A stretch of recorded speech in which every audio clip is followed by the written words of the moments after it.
Erin stopped opening her mail, blocked the numbers, turned off voicemail.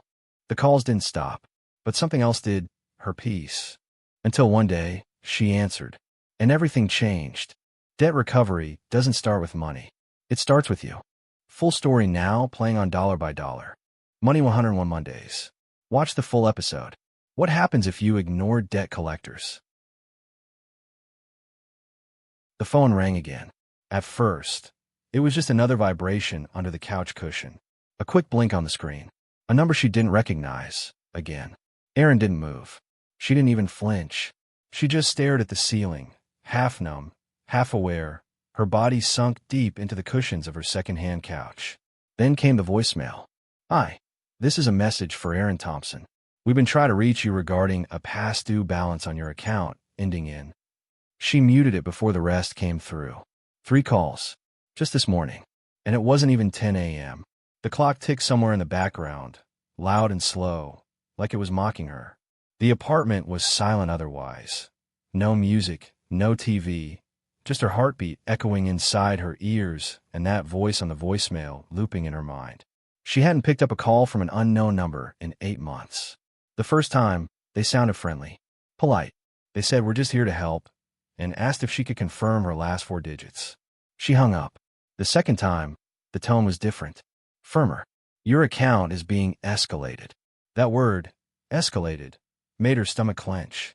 She'd stayed awake that night, scrolling forums and Reddit threads under her blanket, searching things like, "Can debt collectors arrest you? What happens if I never pay? Do I have to answer?" The third time, they left a voicemail so aggressive it made her cry. "We've sent multiple notices. If we don't hear from you within 72 hours, we will move forward with reporting this debt as unpaid and initiating further collection procedures." But that was months ago, and the calls never stopped. Now they came daily. Some days, as many as 10, from different numbers, different area codes. Some tried to spoof her own city, pretending they were local businesses. Some even texted her, disguised as fake alerts with payment portals and links she never clicked. Her credit score had dropped to 480. She hadn't checked in a while, but she knew. She felt it, like a weight hanging around her neck. It started with one credit card, a $300 limit. She opened it at 22 to build credit. Used it for gas, groceries, random takeout on late nights. Then she missed a payment. Then another. Then came a second card, with a higher limit. She transferred the balance, thinking she was smart. Intro APR 0% for 12 months, the ad said. By the time she turned 26, she had 5 cards. 3 were maxed out. 2 were closed.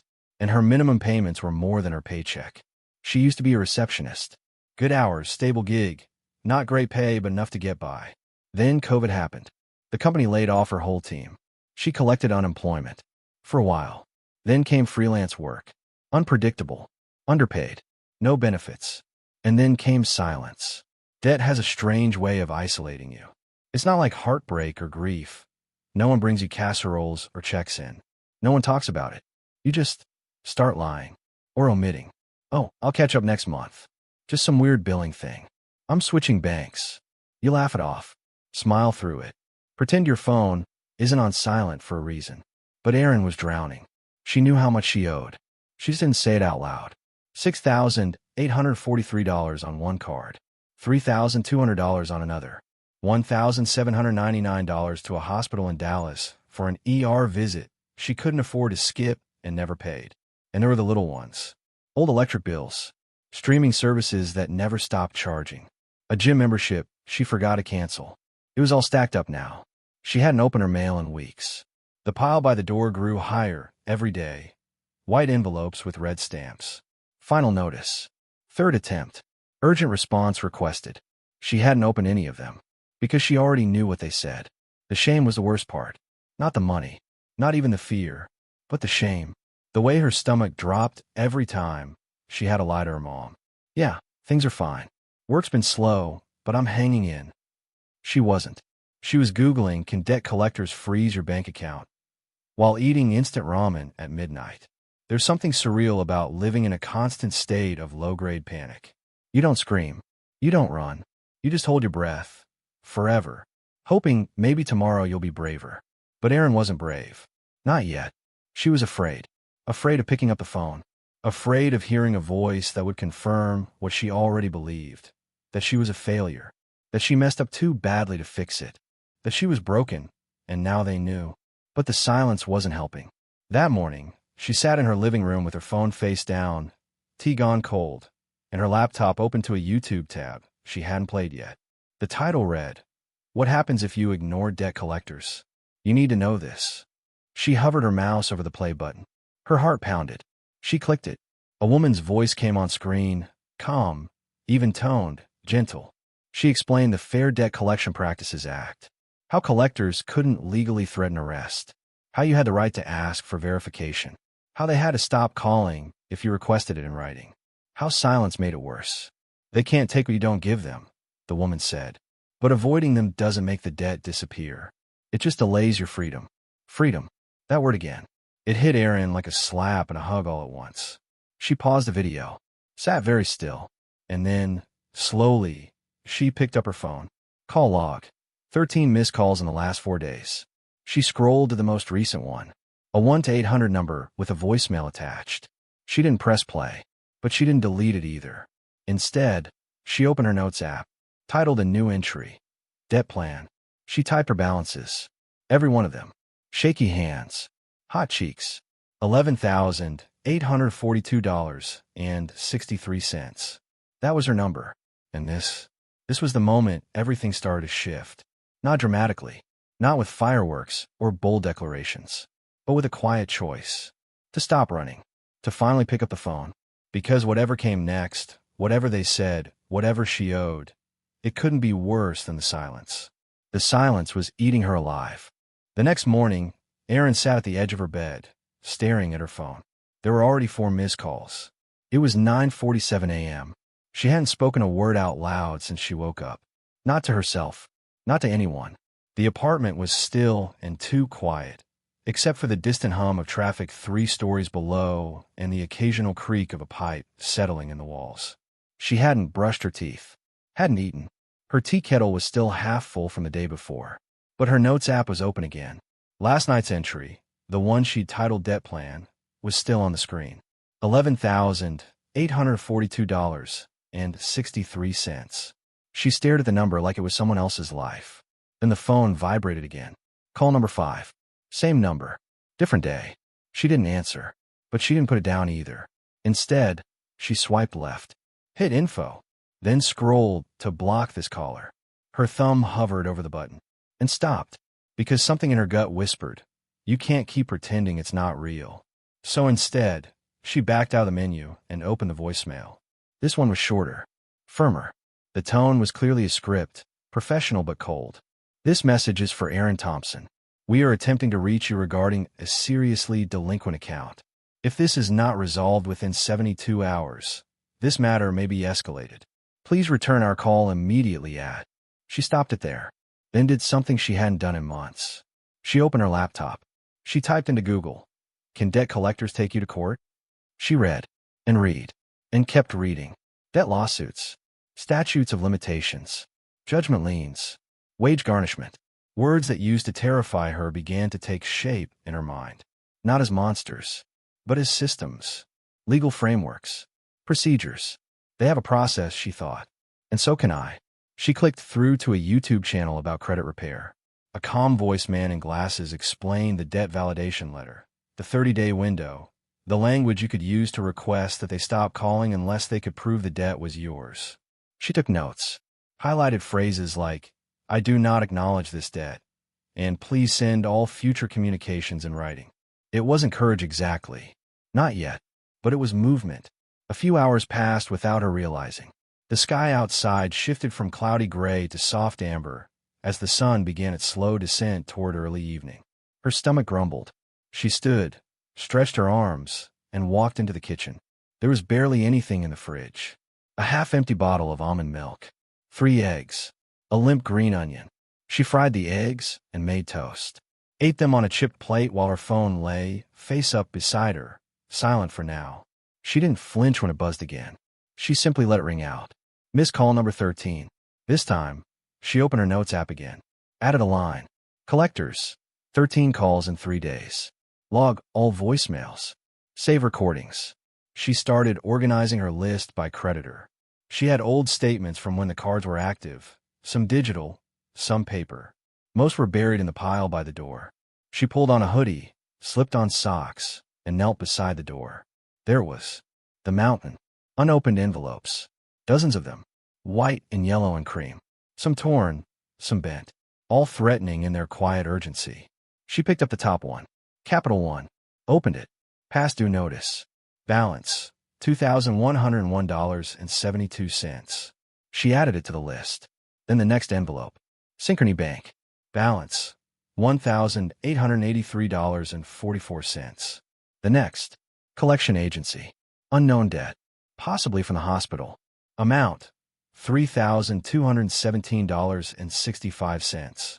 By the time the pile was sorted, her knees ached. But she knew more than she did that morning. Her list now had account numbers. Dates. Balances. She even labeled the ones she didn't recognize. Validate this. There was a power in naming things. Debt lives in the dark. It feeds off confusion and shame and mystery. But light changes everything. That night, Erin wrote her first debt validation letter. She copied the format from a credit blog. It was direct, assertive, and boring in the best way. No emotion. Just facts. Just rights. To whom it may concern. This letter is in response to your recent contact regarding an alleged debt. Pursuant to the Fair Debt Collection Practices Act, FDCPA, I am requesting validation of this debt, including a copy of the original creditor agreement, the amount owed, and documentation that you are legally authorized to collect this debt. Until this information is provided, please cease all further contact except to provide the requested validation. Please also provide your licensing information as a collector in my state. Sincerely, Erin Thompson. She read it twice, then printed 2 copies, one for the collector, one for her own records. She didn't sleep much that night. Her thoughts swirled like leaves in a storm. Regret, fear, relief, questions. But for the first time in months, she didn't feel like she was being hunted. She felt like she was hunting clarity. The next day, she bought stamps, walked to the post office, mailed the letter. That evening, another call came in. Same collector. This time, she answered. Hello. Silence on the other end. Then a click. Then the voice. This is a call from a debt collection agency. Please hold while we transfer you to a representative. Erin's palms were sweating. She wiped them on her hoodie. A new voice came on. Hi. May I speak with Erin Thompson? This is she. Hi, Erin. My name is Devin. I'm calling about an outstanding balance on your account, ending in 0045. Are you able to verify your date of birth so I can pull up your file? Erin took a breath. I'm not verifying anything over the phone, she said calmly. I've mailed a debt validation letter. Please send any future communication in writing. There was a pause. Well, we haven't received anything yet. I sent it certified, she interrupted. You'll receive it soon. I won't be discussing this over the phone. Another pause. Okay, ma'am. I'll notate the account accordingly. Just so you're aware. Have a good day, she said. Then hung up. Her heart was racing. But she was smiling. She'd just done it. She stood in the middle of her small kitchen, arms crossed, breathing heavy, but steady. For months, those calls had ruled her, defined her, made her small. But now they were just noise. And she was starting to hear herself again. There's a kind of ceremony in fear, how we build shrines to avoid it, circle it like fire, then one day, finally, touch the flame. For Erin Thompson, her shrine was the pile. The mail sat by the front door like an angry animal. She walked past it every morning, stepped over it like it wasn't there, dropped her keys next to it like it didn't exist. But she saw it, always. White envelopes, many unopened, some bearing red stamps, some creased from the weight of other papers piled on top. They had become a kind of furniture, fixed, untouched, known only by shape and shame. But today, Erin would open them. That was the deal she made with herself last night. She had survived the phone call. Her hands had trembled, yes. Her voice had quivered. But she said the words. She set boundaries. She mailed the letter. And now, she was ready for the next step. She cleared the coffee table, pushed aside her laptop and old receipts, lit a cheap lavender-scented candle. Not for peace, but for ritual. She needed this to feel like a beginning. Then she brought the pile. It took 3 trips. More mail than she remembered. Or maybe it had grown while she looked away. That happens with fear. It multiplies when left unchecked. She stacked them carefully, then sat down with a box cutter and began. The first envelope was easy. A utility bill, long closed. Marked final notice. The balance, $88.42. A small debt. She wrote it down. Labeled it, potential payment plan, low priority. The next was harder. A collections letter from a firm she didn't recognize. Cold language. Heavy terms. Immediate response requested to avoid escalation. The debt, $2,401.56. Attached to a credit card she hadn't used since she was 24. Was that the store card? She wondered. The one she used for a winter coat and forgot about after one missed payment? Yes. She remembered the coat. Still hanging by the door.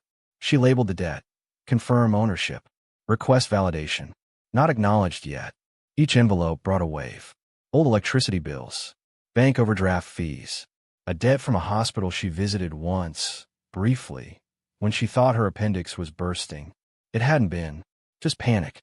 Still cost her $1,700.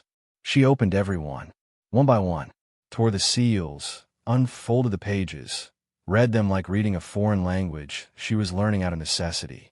Legalese. Balances. Contact info. Account numbers. Each time she flinched, she took a breath. Each time she wanted to quit, she wrote the total down and pushed forward. And slowly, the mess took shape. She used sticky notes to group them. Utilities, medical, credit collections. A yellow pad for each category. Highlighters to mark current status. Paid. In dispute. Ignored. Reopened. Charged off. There was something almost surgical about it. Methodical, cool. She was finally dissecting the thing that had lived in her shadow. At some point, she realized she was crying. But the tears weren't fear this time. They were relief. The unknown had haunted her more than the actual numbers. Yes, it was bad. Yes, she owed nearly $12,000. But now she knew what she owed. And knowledge was currency she hadn't possessed in years.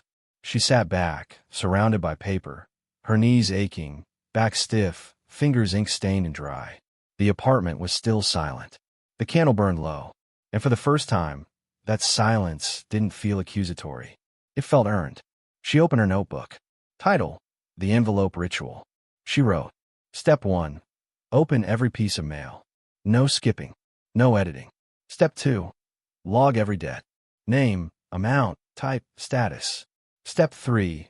Label debts for action. Validate, negotiate, defer, pay. Step 4. Prioritize by urgency and risk. Step 5. Make a plan. Even a bad one is better than none. Then she circled the last line. Make a plan. She wasn't there yet, but now she had material to build with. That night, Erin gathered all the letters and organized them into folders. She punched holes and clipped them into a binder. Made tabs, credit cards, medical, utilities, collections, legal notices. She labeled the binder spine with a single word: recovery. She almost laughed at how official it looked. Like a tax file or a case study, which, she realized, it was her case, her study, her recovery. There was a knock at the door. She jumped. It was 7:15 p.m. She wasn't expecting anyone. Her heart skipped. Please not a server, she thought. Not now. She opened the door slowly, cautiously. It was her neighbor, Tanya. Older, kind, a nurse who worked nights. I saw your mail pile was gone, Tanya said, holding a small container. Thought maybe it meant something good. I made extra chili. Figured you might want some. Erin blinked. For a moment, she didn't know how to respond. Then she smiled. Yeah, she said softly. It is something good. Tanya handed over the chili and smiled. Well, keep going. Whatever it is. Erin nodded. Thanks. She closed the door, set the container on the counter, and stood in the middle of her apartment. Then she whispered, keep going, and sat back down with her binder. Because this was the beginning of the second ritual. Not hiding, not pretending, but planning. She opened a budgeting spreadsheet on her laptop. She'd downloaded it months ago, but never used it. Today she would. She started plugging in the numbers. Rent, internet, food, transportation, minimum payments, the debts, the ones she could afford to negotiate. The ones she would send validation letters for. The ones she'd ignore, at least for now. It was messy, imperfect, but it was honest. She added one last tab at the bottom. Wins. She typed her first entry. Opened 34 envelopes. Survived. Didn't run. It was 1:27 a.m. when she finally closed the laptop and went to bed. Not afraid, just tired and alive. She didn't sleep that night. Not from anxiety. Not anymore. It was something else now. A sharp, restless energy. Like someone had cracked a window in a suffocating room, and suddenly the air was moving again. And with every breath, Erin felt more awake. By 7:42 a.m., she had already made coffee and opened her laptop. The binder sat beside her, tabbed and labeled, like a soldier ready to report for duty. Her notebook lay open too, the yellow pages filled with scrawled dates, balances, questions, and ideas. But today wasn't about her binder. Today was about the thing she feared more than the calls or the mail. The report, the record, the judgment, the credit score. She typed into Google, "Free Credit Report Official Website." Click the link. Her fingers were shaky again, but not like before. Not terror. Just the kind of nerves you get when you finally meet someone you've been avoiding for too long. She entered her name, birth date, social security number. Clicked continue. Security questions followed. Past addresses, old loans, credit cards she barely remembered applying for. A weird thrill rushed through her as she answered correctly. It felt like reclaiming pieces of herself from the fog. Then, finally, access. There it was. A white screen. Black text. No drama. No explosions. Just numbers. Names. Dates. And red flags. Her credit score. 483. 3 digits that told a story. Not just a debt, but of disappearance. She stared at the screen like it was a confession. Not written by her, but by every missed payment, every ignored envelope, every phone call she'd let go to voicemail. She scrolled. The first section showed late payments, 30 days late, 60, 90, 120 plus. Card after card. She hadn't even realized how long they'd gone unaddressed. One had been delinquent for over 2 years. Another was marked as charged off. She clicked on it. Charge off means the creditor no longer expects to be repaid and has closed the account. However, you still owe the debt. It may be sold to a collection agency. She felt it like a punch in the ribs. This wasn't just about what she owed now. This was about the years of credit she'd scorched by running. The collection section was worse. 7 accounts, all active. 2 were medical. One she knew about, the ER visit. The other, from a lab test she never got the bill for. It had been sold to a collector she didn't recognize. They had her old phone number, her old address. How long have they been trying to find me? She thought. What if I'd opened this a year ago? 2. A new kind of grief settled over her shoulders. Not panic, not shame, regret. Silent, heavy, overdue. She scrolled further. Inquiries.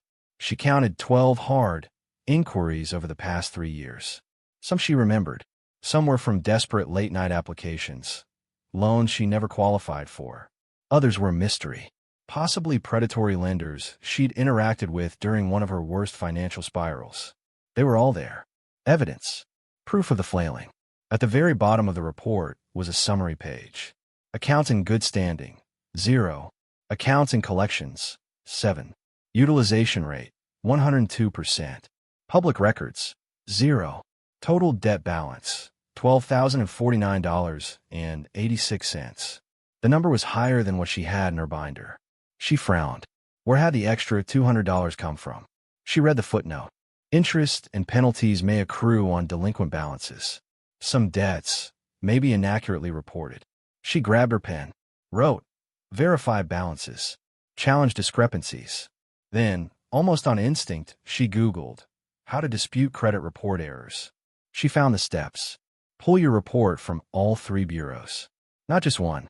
Document what's inaccurate. Submit a dispute directly through the bureau's website. Wait up to 30 days for resolution. She opened new tabs. TransUnion, Equifax, Experian. Requested all 3 reports. She'd been afraid for so long. Afraid of seeing the mess. Afraid it would crush her. But now, seeing it, knowing the full scope, was empowering. Because this was the monster. This was the thing she'd spent years running from. And it wasn't invincible. It was bureaucratic. It was annoying. It was complicated, but it was fixable. She created a new folder on her desktop, Credit Repair 2025. Inside it, she made 3 subfolders, TransUnion, Equifax, Experian. She saved PDFs of each report, highlighted the accounts she recognized, made notes next to the one she didn't. She matched names to debts, debts to collectors, collectors to voicemails.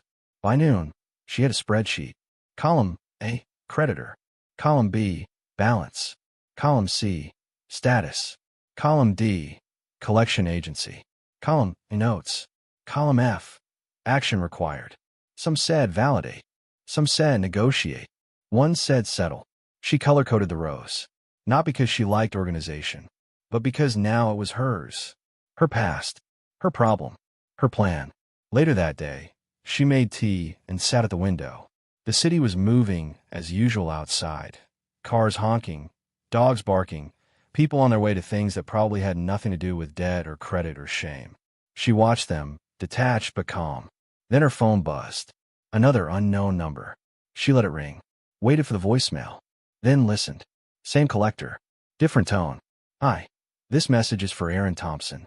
We're following up on our previous communication. If you've already mailed your debt validation letter, we will await further correspondence. She blinked. Wait. Had they just acknowledged her letter? She replayed it. Yes, they had. That worked, she thought. Her heart lifted. A little. Just enough. That night, she printed out 3 copies of her credit reports, annotated them, tabbed them with sticky notes, then opened a new document. Title: The Credit Repair Game Plan. It read, Week 1. Pull all 3 reports white heavy checkmark. Identify errors. Send dispute letters. Track collector responses. Log all communication. Week 2. Begin settlement conversations. Build a repayment schedule. Free spending. Open secured credit card, if eligible. Begin emergency fund with $25. She paused. Added. Rule number 1. No shame. Just math. Because for the first time in a long time, Erin wasn't living in guilt. She was living in facts. She didn't have to be good with money. She just had to be done being afraid of it.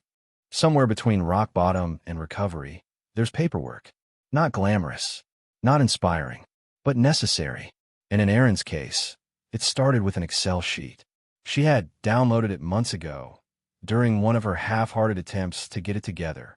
At the time, she thought budgeting meant guilt, a kind of punishment, like eating celery after cake.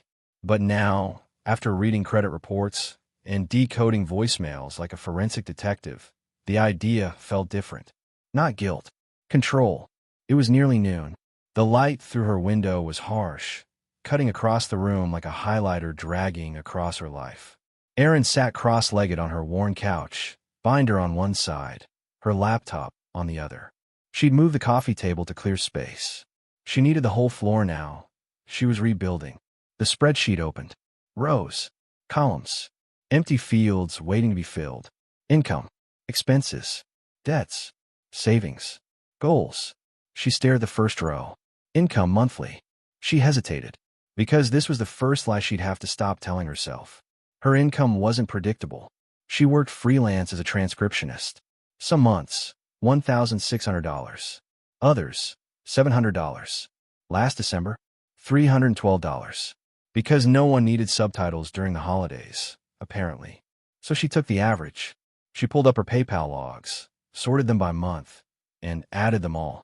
12 months of hustle and side gigs, late-night typing, and rejection emails. Her average income, $1,148.37 per month. She rounded down to $1,100. It hurt, but she wanted the truth. The hard, useful truth. That was her new mantra. No shame. Just math. Next row, fixed expenses. She filled them in, one by one. Rent, $850. Internet, $60. Phone, $45. Minimum credit card payment. Only one active card, $29. Total fixed, $984. She stared. That left her $116. That was it. For food, toiletries, transportation, emergencies, every other bill. She felt the panic rise again. That edge of vertigo. The same one that used to send her into frozen silence. But this time, she didn't shut the laptop. She opened another tab. Typed, how to budget when you're broke. Dozens of articles, videos, threads. She clicked on one, the zero-based budget for beginners. And read. Zero-based budgeting meant giving every dollar a job, even the ones she didn't have yet. It meant budgeting down to zero, not leaving a penny unassigned. Because if you knew where every cent was going, you could stop them from disappearing. She reopened her spreadsheet and made a new section. Variable expenses. She added, groceries, $100. Transportation, bus pass, $20. Toiletries, $10. Emergency buffer, $5.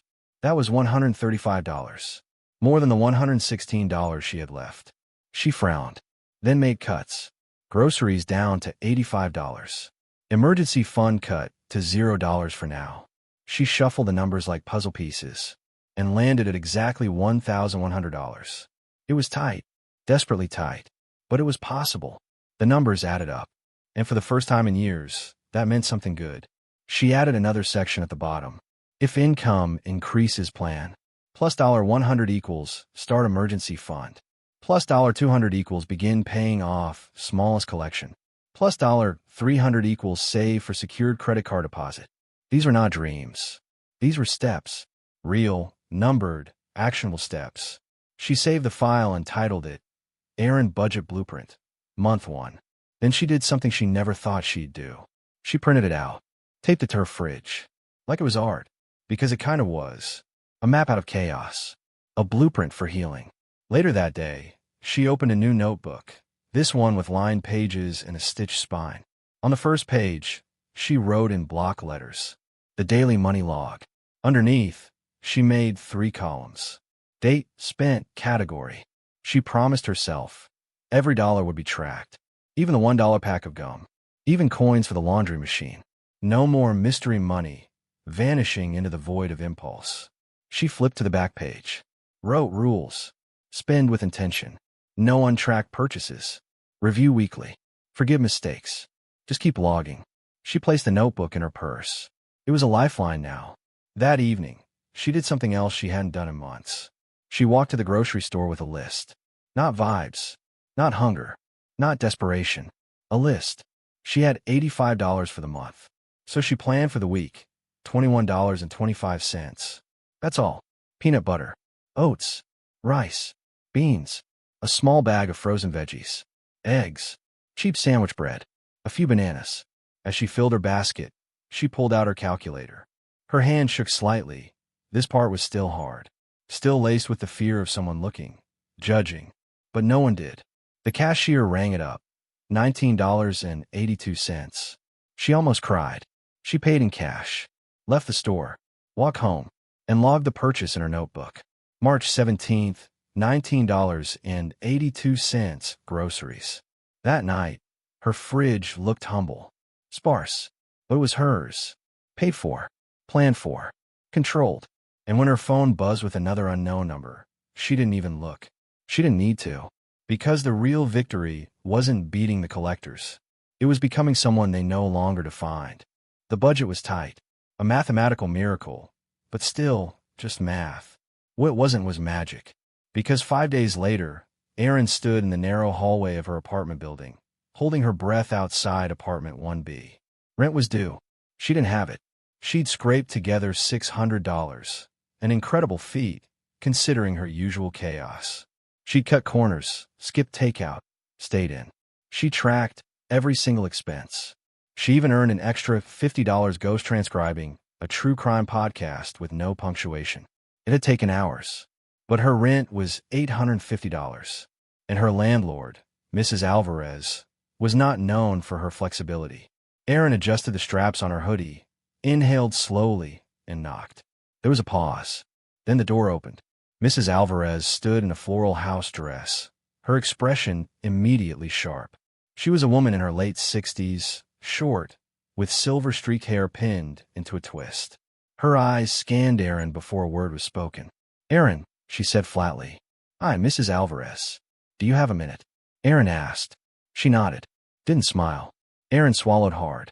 "I came to talk about the rent." Mrs. Alvarez folded her arms. Erin hated this part. The humiliation of standing there like a child at the principal's office. The vulnerability of owing. Of being seen as someone who couldn't get it together. But she stayed calm. "I have $600 right now," Erin said, pulling a folded envelope from her hoodie pocket. "I'm short this month. I just started tracking everything, budgeting, cutting costs, building a repayment plan for my debts. I'm working again, freelance, a little inconsistent, but I'm getting traction. I can have the remaining $250 in 2 weeks. Maybe sooner." Mrs. Alvarez didn't speak at first, just studied her. It wasn't a look of judgment. It was calculation. "I've been more than patient with you," she said finally. "I know," Erin said. "I'm not asking you to keep waiting forever. I need a little more time this month. I've got it mapped out. I can show you if that helps." She pulled out her phone and tapped in her budget spreadsheet. Her hand shook slightly, but she held it out. Mrs. Alvarez peered at the screen for a few seconds, then looked back at Erin. "I don't need to see your math. I need to know if I'm getting paid." "You will," Erin said. "The full amount. I'm not dodging it anymore. I've made a plan. This isn't a pattern. It's a turning point." That part wasn't rehearsed, but it came out like a script. Mrs. Alvarez raised an eyebrow. "You've been dodging it." Erin's cheeks flushed. I've ignored mail. Calls. All of it. But I'm not anymore. This is the first time I'm showing up early to say I'm short." Mrs. Alvarez tilted her head slightly, considering. Then she sighed. "I've seen 100 tenants come through here, Erin. The ones who go silent, they never last. They vanish in the night. Leave garbage and broken promises." Erin said nothing. "But the ones who knock on the door, even when they're short?" Mrs. Alvarez shook her head. "Those are the ones I remember. Because they're the ones trying." She took the envelope from Erin's hand, slid it into her pocket. "I'll wait 2 weeks," she said. "After that, I charge the late fee." Erin nodded quickly. "Of course. And if you don't have it, I'll need to talk to the agency." "Understood." Mrs. Alvarez looked at her one last time. Then something softened. "Erin, yes. Trying is good. Just don't stop." And she closed the door. Erin exhaled. Her legs felt weak as she walked back up the stairs. That could have gone worse. That has gone worse, she thought. Inside her apartment, she sat down on the edge of her bed and let her muscles relax. Her hands were still trembling, the adrenaline cooling in her bloodstream. But the fear didn't linger this time. She'd faced it, told the truth, and stayed in the conversation. She opened her money notebook and flipped to the last page where she had written her wins. She added, "Spoke to landlord. Partial payment accepted. No eviction notice. Still housed." She added another line beneath it. "Honesty avoidance. Even when it's hard." That night, she skipped the cheap noodles and made rice with a boiled egg and the last of the frozen vegetables. She sat at her kitchen table with the spreadsheet open and a candle flickering beside her. She reviewed her expenses, recalculated what she could earn with an extra transcription gig. Then, she wrote a note on a sticky pad and stuck it to the fridge. $250. Due April 1st. Not as a threat, but as a goal. The next morning, she made coffee and posted a listing on Fiverr. "I will transcribe your podcast or video content." Affordable, fast, fluent in true crime lingo. She also applied for a weekend job at a used bookstore 2 blocks away. Minimum wage, but steady. She had momentum now, and even momentum could be budgeted. It began like most things do, with hope and caffeine. 2 days after her landlord granted her the extension, Erin was back at her desk before sunrise. Her spreadsheet sat open. Rent due in 12 days. $250 short. She'd done everything right. Made the budget. Tracked every cent, ate oatmeal 4 days in a row. But no budget stretches what doesn't exist. You can't subtract your way into stability forever. She needed more income. Not someday. Now. So she dove headfirst into what the internet had promised would save her. The side hustle life. The forums were full of it. r/poverty finance, r/freelance, even TikTok. The same advice echoed over and over. Monetize your skills. Your phone is your ATM.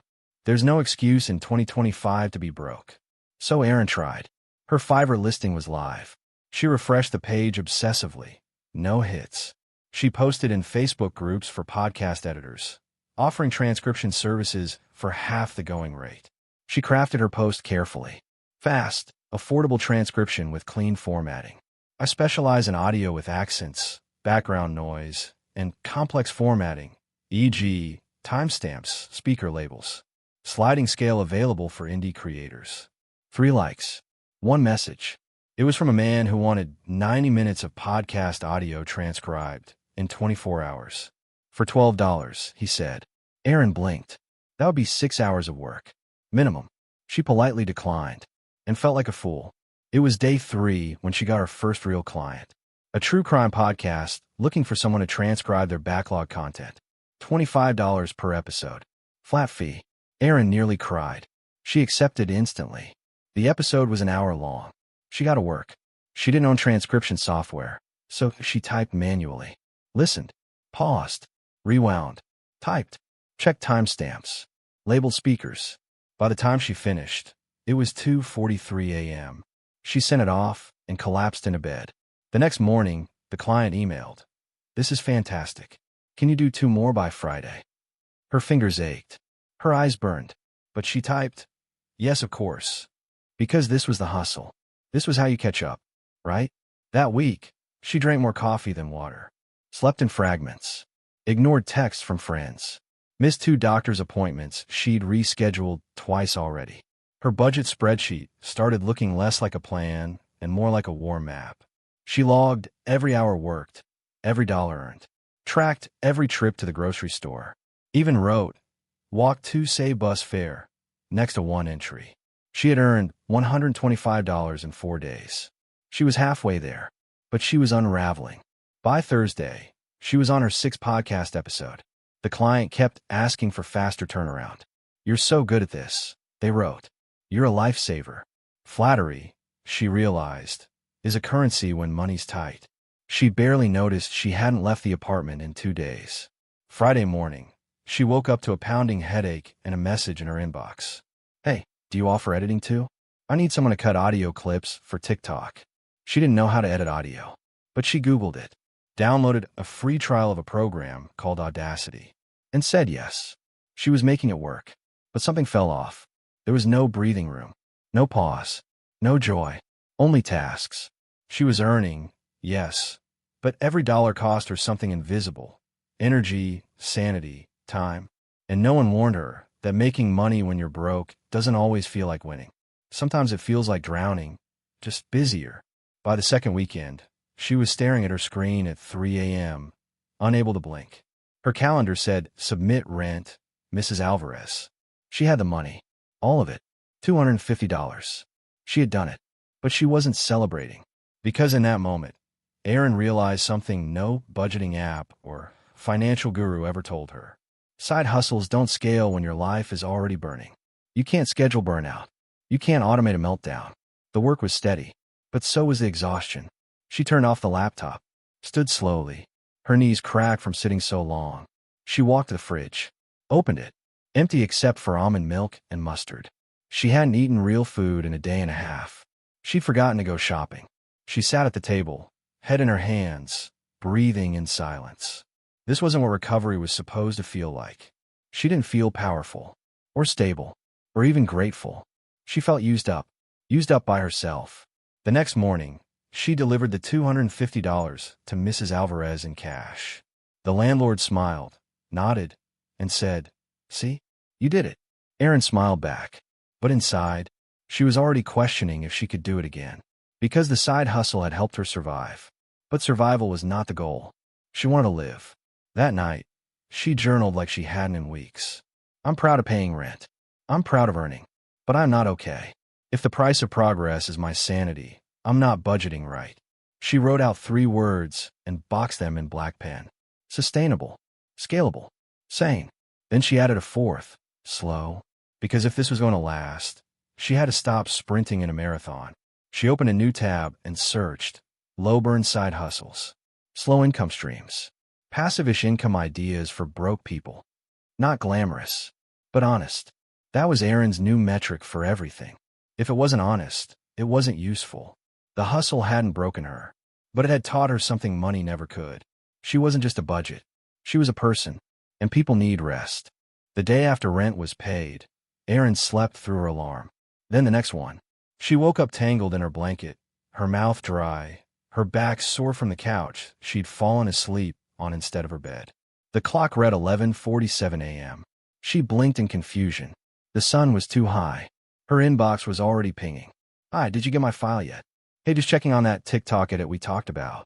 Episode 4 needs final formatting before 5 p.m. Please confirm. Her phone buzzed. Then again, the spiral didn't wait. It was right there, coiled in her gut. The sensation that time was slipping, that she was already behind, that no matter how hard she tried, someone was always waiting for her to catch up. She didn't move. She just stared at the ceiling. And for the first time since the budget, since the letters, since she answered the call, Erin thought about quitting. Not quitting everything, just this version of recovery. The version where she never stopped working, where she couldn't eat without a calculator, where even moments of rest felt like laziness, punishable by falling behind again. I'm not a robot, she thought.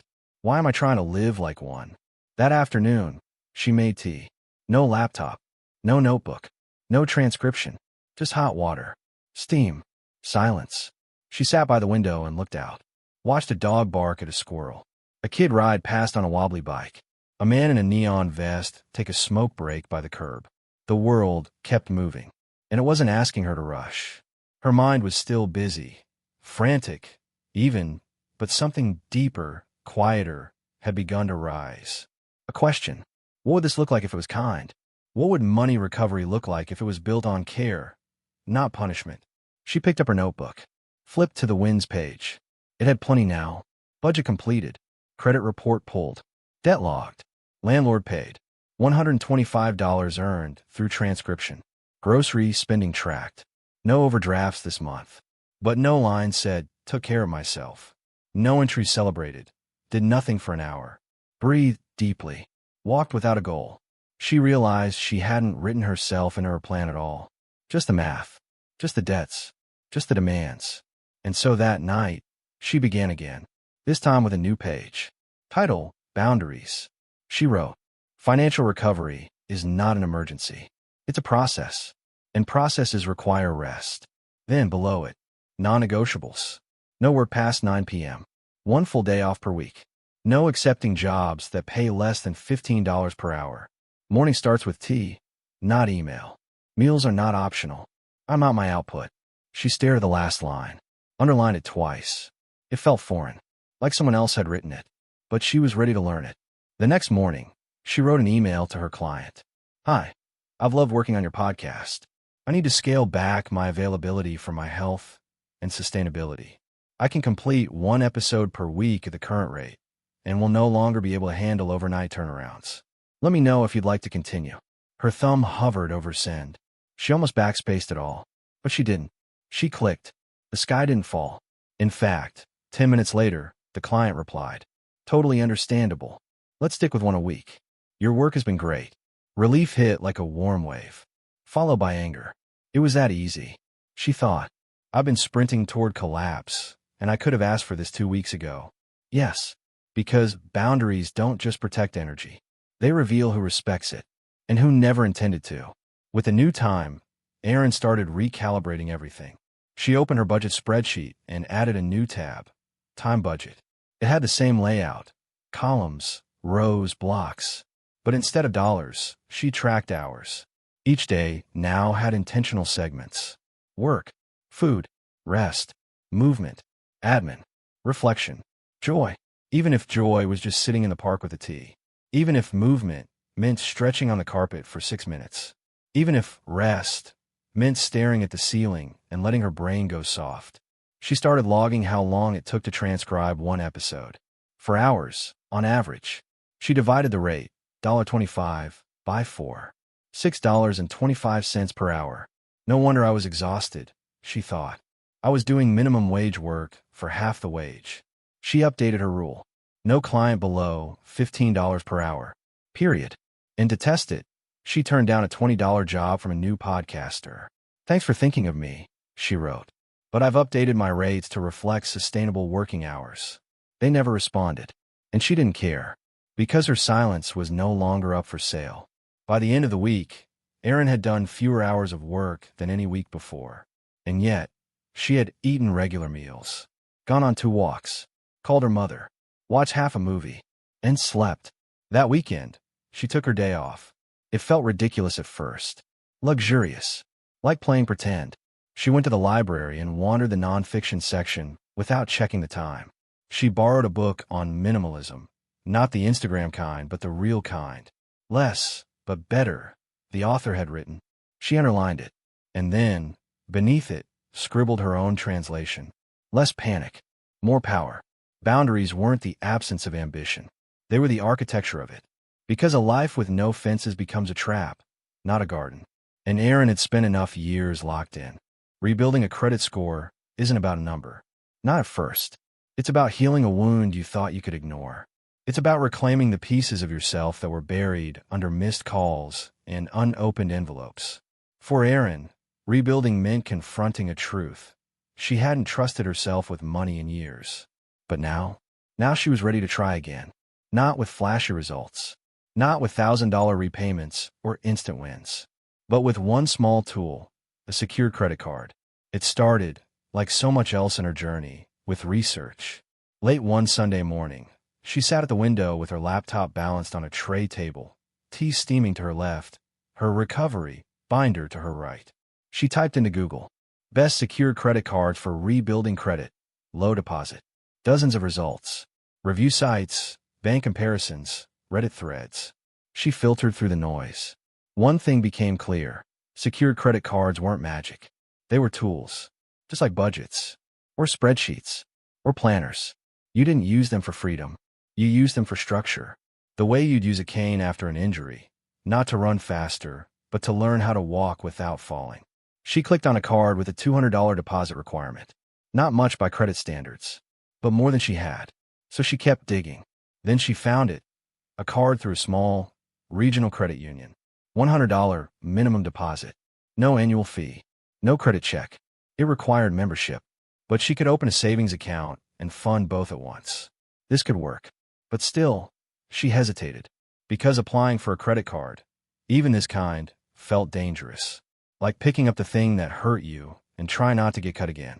She closed the tab, sat back, and asked herself the question that always helped when fear took the wheel. Is this a step toward hiding or healing? And when she listened closely, the answer was clear. This was healing. This was choosing trust. Carefully. With better tools. And more information. So she opened the tab again. Clicked apply. Filled in her information. Agreed to the terms. And paused when the funding amount field appeared. She stared at the blinking cursor. She didn't have $100 to spare. Not yet. So she saved the application. And started planning. That week, Erin cut her grocery budget by $10. She picked up one extra transcription job at her new $20 per hour rate. And she stopped buying almond milk in favor of black coffee. 7 days later, she had it. One crisp $100 bill deposited into her credit union savings account. One application finalized. And one car approved. The envelope arrived 2 weeks later. She opened it slowly, like it might explode. Inside was the card, plain, matte blue, her name embossed in white. Nothing flashy. Nothing proud. Just plastic. And possibility. She sat at her kitchen table, staring at it. Her heart beat a little faster. She remembered all the times she'd used cards without thinking. Tap, swipe, online checkout. And all the times those taps became traps. But this time it was different. This time she had rules. She wrote them out before even activating the card. Credit card rules. Only use for one bill. Internet, $60. Pay in full, on time, every month. Never carry a balance. Never use more than 30% of limit. Review activity weekly. Then she flipped the card over, dialed the activation number, and set her name clearly into the line. Erin Thompson. It was done. She'd begun. That month, she put exactly one charge on the card. Her $60 internet bill. She scheduled the payment the moment the charge cleared. She checked her credit report a week later. No change.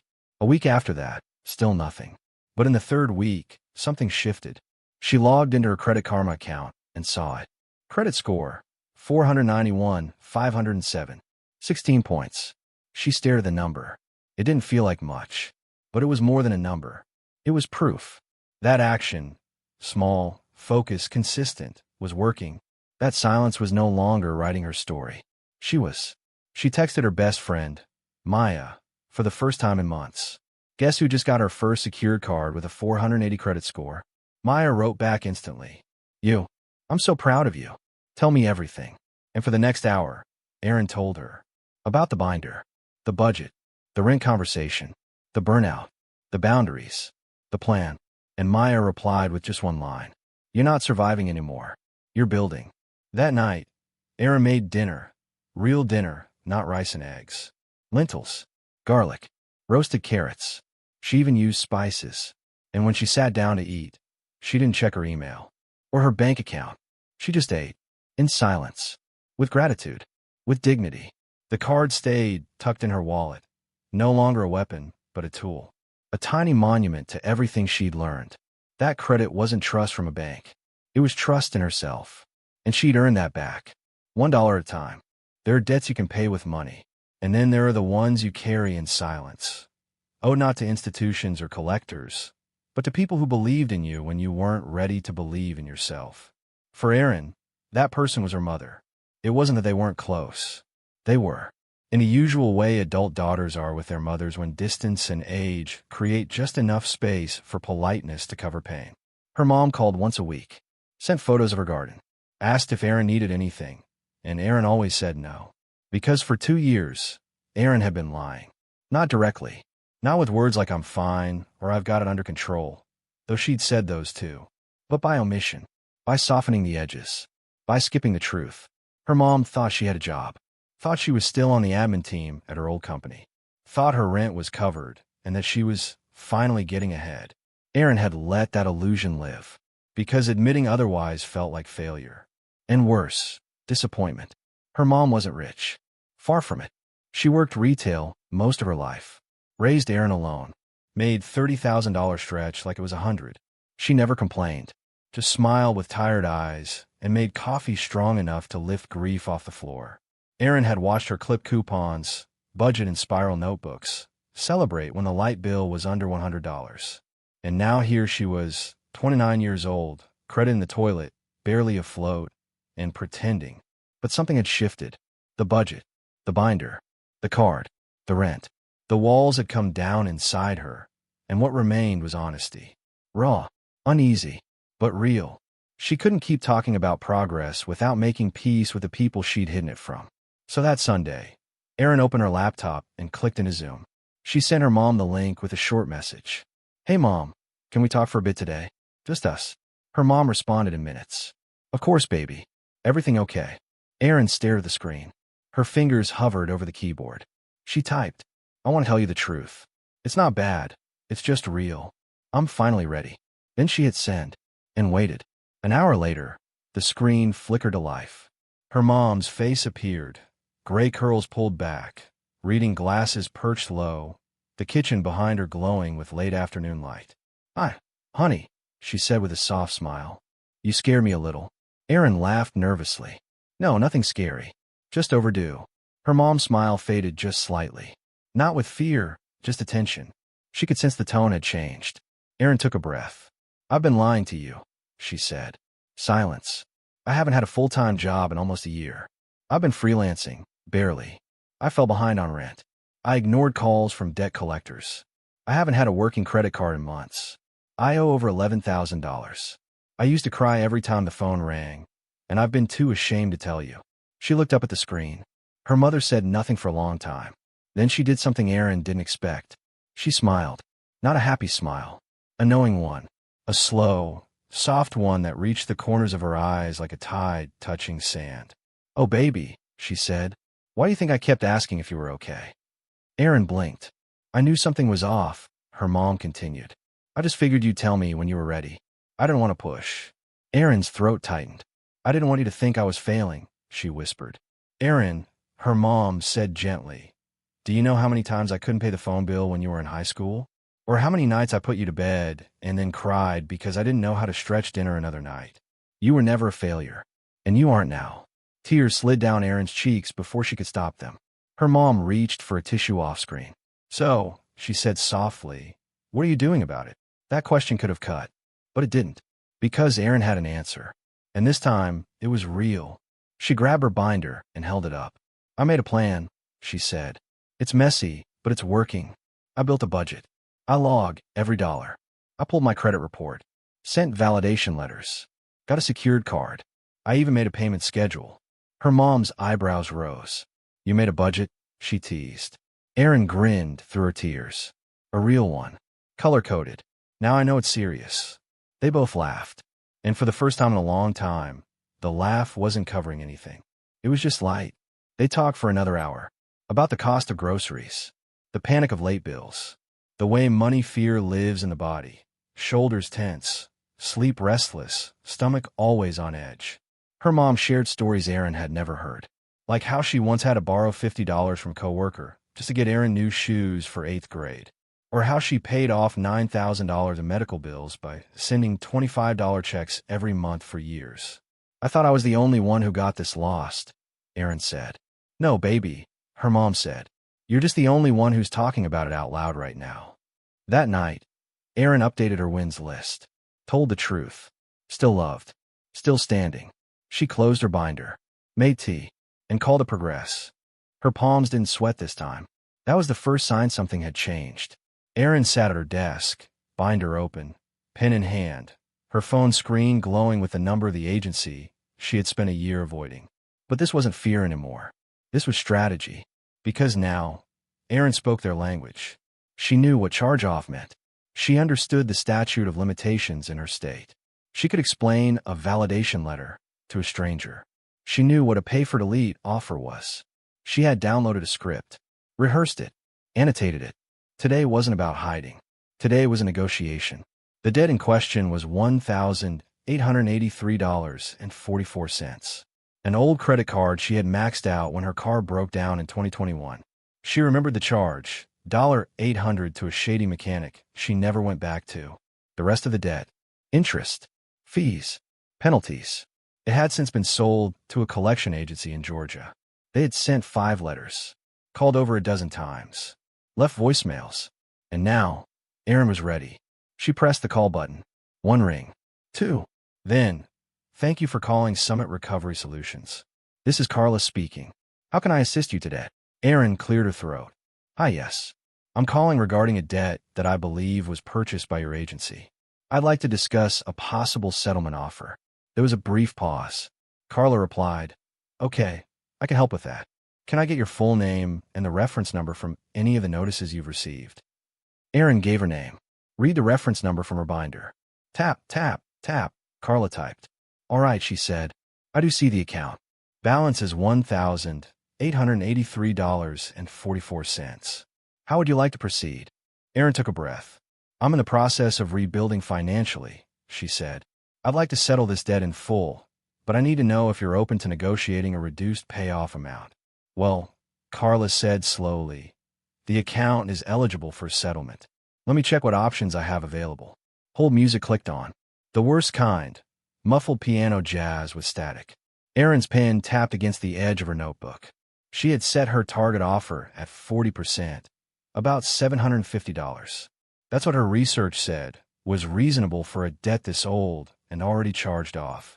But she was prepared to go up to 50% if she had to. Carla returned. Okay, Erin, she said. I have a one-time offer to settle the account for 70%. That would be $1,318.41, payable in a single lump sum. Erin didn't flinch. She'd expected this. That's a bit more than I can afford, she replied calmly. Would your agency accept $750 as a one-time payment in full settlement? Another pause. That's below our normal threshold, but I can speak to a supervisor. Thank you, Erin said. And just to clarify, if accepted, I'd like written confirmation that the account will be marked settled in full with no further obligation, and that I'll receive documentation for my records. Understood. Another round of hold music. Erin stared at the window, watched a pigeon land on the fire escape. Her heart pounded, but not with fear, adrenaline. Focus. She was doing it. She was negotiating her own freedom. Carla returned 5 minutes later. We can authorize a one-time payment of $850 to settle the account, she said. We'll send written confirmation and mark the account as settled. That was higher than Erin's ideal, but still manageable. And more importantly, final. I'll need that confirmation in writing before I send any payment, she said. Of course. I'll email you the settlement letter. Erin gave her address. 20 minutes later, the email came through. Subject: Settlement Agreement Confirmation. Account number 0045. She opened the PDF. It read, "This letter serves as confirmation that Summit Recovery Solutions agrees to accept $850 as full and final settlement of the outstanding balance. Upon receipt of payment, this account will be reported as settled in full to all major credit bureaus. No further balance will be owed." She read it twice, then a third time, then saved it to a folder called Settlements. She sent the payment the next morning, and when it cleared, she sat down at her desk and updated her tracker. Debt number 2, settled. Paid $850 on $1,883.44. Discount, 54.9%. She highlighted the row in green. Green meant freedom. It wasn't just the money she was tracking now. It was the victories. Not just financial, emotional, spiritual. She had faced someone who once made her cry in a voicemail. And she negotiated. Not begged. Not panicked. Negotiated. She had held her ground. Asked for terms. Required documentation. Like a person who understood that money was business. And that she was no longer in shame. She was in strategy. That weekend, Erin updated her wins list. Settled second debt. Negotiated without panic. Documented everything. Paid less than 50%. Learned the script. On the call. Then, for the first time, she wrote a new section in her notebook. Erin's debt-busting playbook. 1. Know the age of the debt. If it's older than 2 to 3 years and charged off, you have leverage. The collector likely bought it for pennies. 2. Never pay without a written agreement. If they won't confirm in writing, don't send a cent. 3. Negotiate in percentages. Start with 30 to 40% of the balance. Don't open with your max. 4. Always ask for settled in full language. This protects you from future claims or reselling. 5. Pay via traceable method. Never wire. Never cash. Use a money order or debit card tied to a limited balance. 6. Save everything. Emails, PDFs, screenshots, timestamp calls. Create a paper trail. 7. Breathe. It's not personal. It's paperwork. She paused at that last one, then underlined it twice. Because if she'd learned anything in this chapter of her life, it was this. Debt is not morality. It's not a mark on your soul. It's a system, one that punishes silence and rewards strategy. And Erin was no longer silent. She was the system now, one call at a time. 6 months. That was the number Erin kept circling in her mind. Not because her debts would be gone by then, not even close, but because 6 months felt like something she could hold, something her nervous system could commit to, long enough to make progress, short enough to stay focused. 6 months to go from terrified to tactical, from barely scraping by to finally seeing daylight. It wasn't the end, but could be the turn, and the turn needed a map. She pulled out her wall calendar, a cheap one from the dollar store, the kind with glossy pages and oversized boxes. Each month featured stock photography, waterfalls, sunsets, wheat fields. She'd never used it before, kept telling herself she'd get a real planner, something digital, something sleek. But now, that calendar was about to become her war room. She turned to April. The page showed a blooming cherry tree. It felt like permission. She sat at the kitchen table with a pen, a ruler, her binder, and the sticky notes she'd color-coded earlier that week. She was done playing defense. Now she was building a system. Step 1. List the non-negotiables. Rent was due on the 1st. Always. Internet on the 6th. Phone bill on the 12th. Groceries, weekly, budgeted at $21.25 per week. These went in black ink. Standard. Predictable. Essential. She wrote each one in the top corner of the calendar boxes. Then, in blue ink, she added her income. Every gig due. Every payday scheduled. April 3rd, $50 from a transcript. April 7th, $75 from a new client. April 15th, $200 from Fiverr. April 22nd, potential payment from a new blog writing side hustle, still pending. She left a question mark next to that one, because her system needed room for truth. Step 2. The snowball targets. She flipped back to her debt tracker. Still owed. $3,217. Hospital, $1,560. Old utility debt on credit report, $849. Charged off store card, $760. Miscellaneous collections, 3 accounts. These were the final visible enemies. 2 she had validated. 1 was in dispute. The last was unverifiable, but still calling. She circled the smallest one, $250. I start here, she said out loud. That account would be her April target. She wrote it in red ink on the bottom of the calendar. April goal, Payoff $250 collection account in full. Negotiate if needed. Underneath it, she added, first win of Q2. Small debt. Big message. Because that's what the snowball method taught her. Start small. Build momentum. You don't climb a mountain by leaping. You climb it by stepping. Step 3. Emotional anchors. Erin had learned something vital in the last 2 months. Budgeting wasn't just about money. It was about the why. So in purple ink, her emotional color, she started writing affirmations into the calendar boxes. April 1st. You are not your credit score. April 6th. Progress, perfection. April 15th. You did not fail. You started. April 22nd.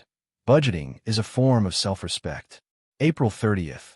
Debt is a number, not a personality. She smiled. It was cheesy, but it worked. Because every time she looked at the calendar, she saw not just deadlines. She saw reminders of growth, of gentleness, of truth. Step 4. Habits that hold. In green ink, she wrote recurring habits.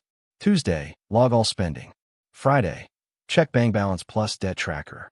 Saturday, 1 hour no work rest ritual. Sunday, prep meals. These were not optional.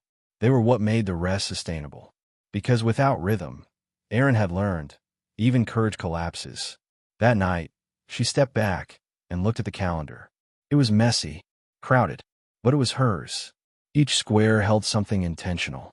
No chaos, no surprises, just a plan, a life, organized.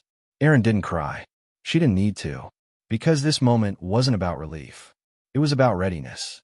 The next morning, she bought 6 more calendars from the dollar store, 1 for each month. She lined them up across her bedroom wall with push pins and twine. A timeline, a journey, April through September.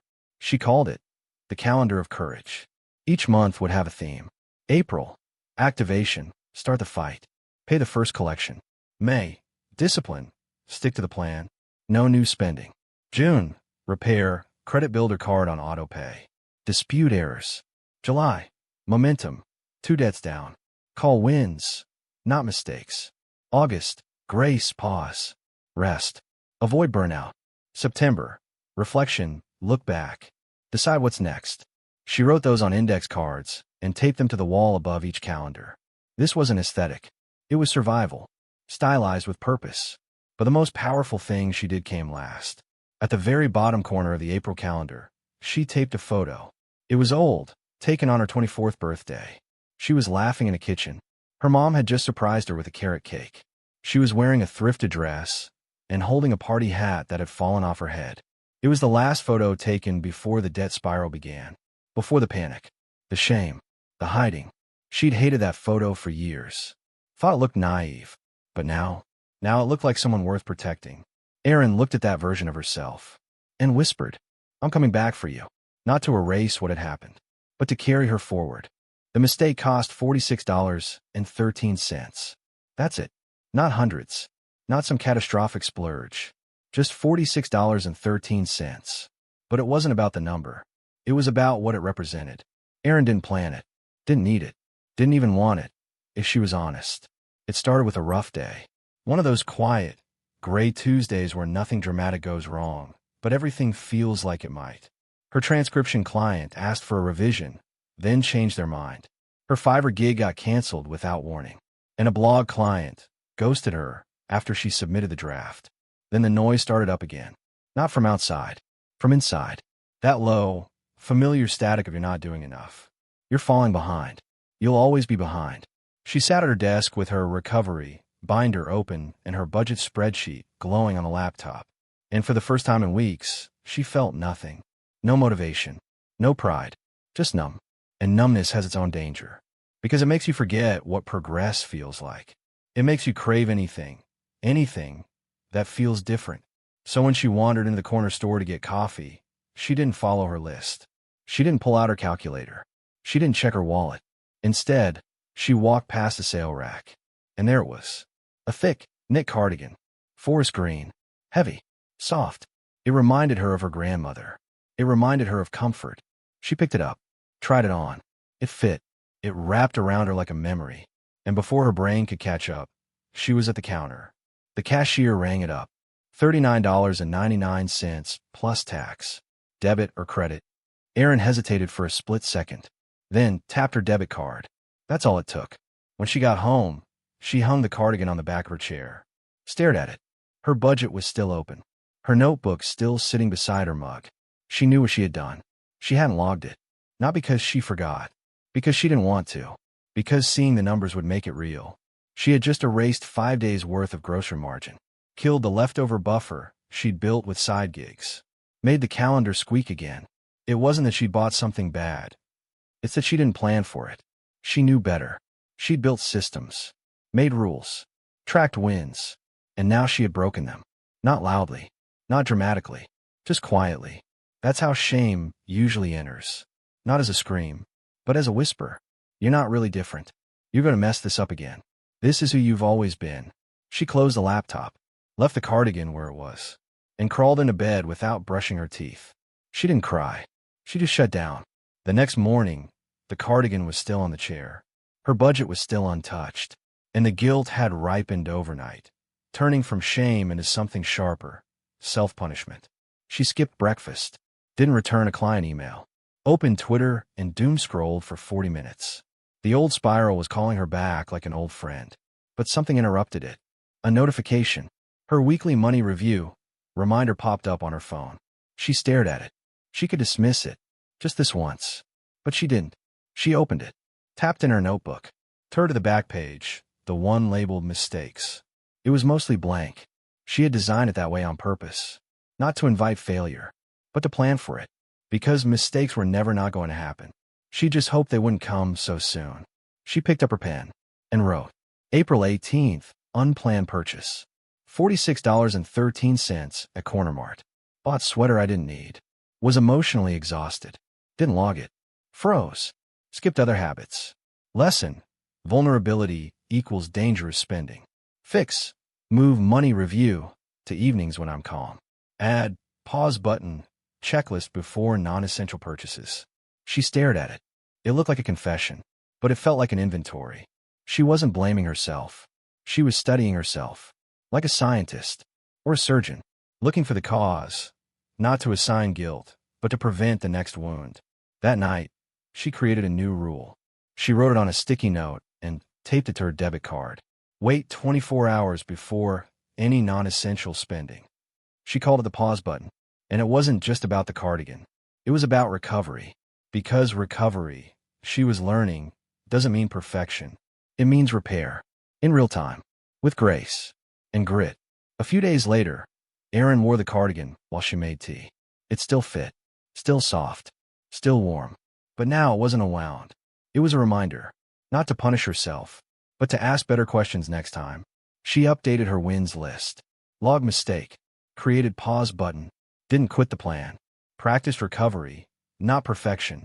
Then, at the very bottom, she added, one mistake is not equal to no progress. Because debt doesn't grow from one misstep. It grows from silence. From giving up. From quitting after the first fall. And Erin, she wasn't quitting. She was learning. Still learning. Always learning. And still walking forward. The words used to hang in her mind like a life raft. Debt-free. Like a cure. Like a destination. Like a moment of magic that would fix everything. Her shame. Her stress. Her fear. She'd imagined it 100 times. The final payment. The zero balance. The credit score reset. She used to think it would feel like salvation. But sitting at her desk that Thursday morning, binder open, tea warm, her debt tracker, freshly updated, Erin realized something she hadn't expected. She didn't want to be debt-free anymore. Not exactly. Not only. Because debt-free wasn't really a goal. It was a side effect of something bigger. The moment came quietly. She was reviewing her tracker, checking off another minimum payment, when she saw a note she'd scribbled weeks earlier. If I throw all extra money at debt, I'll be free in 14 months. At the time, it had felt like a revelation. But now she stared at it and felt something off. Because that plan, 14 months of tunnel vision, meant no emergency fund, no cushion, no break, no margin for joy. It meant cutting everything. And Erin had been there already. That plan was built from fear, not for care. It was a starvation diet with a $0 prize. And she wasn't interested in starving anymore. She grabbed her journal, wrote at the top of the page, "What if debt freedom isn't the point?" She let the question sit, then filled the page below it. "What I really want is peace. I want to check my bank account without my chest tightening. I want to say yes to groceries and rent. I want enough margin to get sick without panic. I want to trust that my lights will stay on. I want rest. I want options." The words poured out faster than she could contain them. "I want to pay for a dentist visit without crying. I want to say no to toxic jobs. I want to take a weekend off and not fall behind. I want to buy a gift and not feel like I've committed a crime. I want to stop equating progress with pain." Then she stopped writing, put the pen down, and said aloud, "I want to be stable, not just debt-free." That was the word, stable. Because chasing zero had made her rigid. It had turned her budget into a cage, a fragile, breakable machine. And now she wanted something resilient, something with breath. So Erin opened her spreadsheet and made a bold move. She paused her snowball plan, not forever, but for 3 months. She renamed the file, Stability Phase.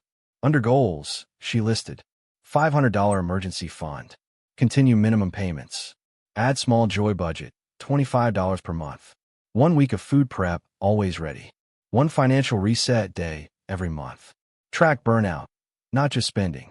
She updated her monthly calendar with a new theme. May, security, speed.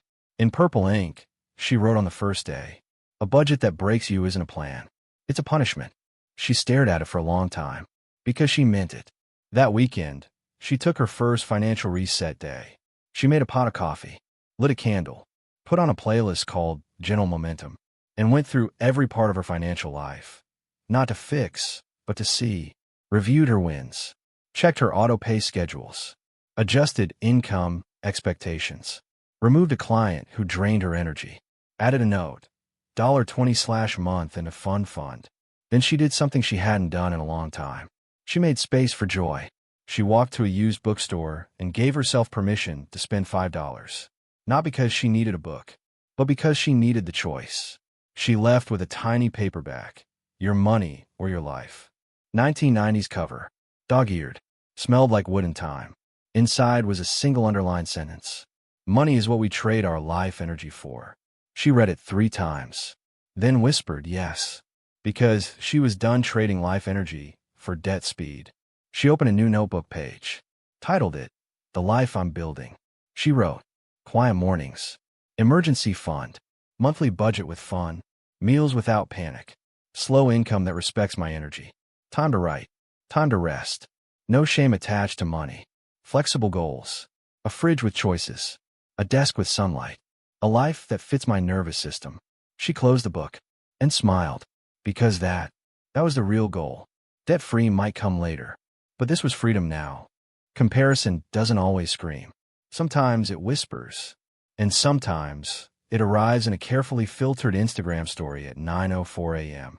Erin was drinking black coffee at her kitchen table, fridge humming softly, her stability phase spreadsheet open beside a small plate of toast, when it hit her.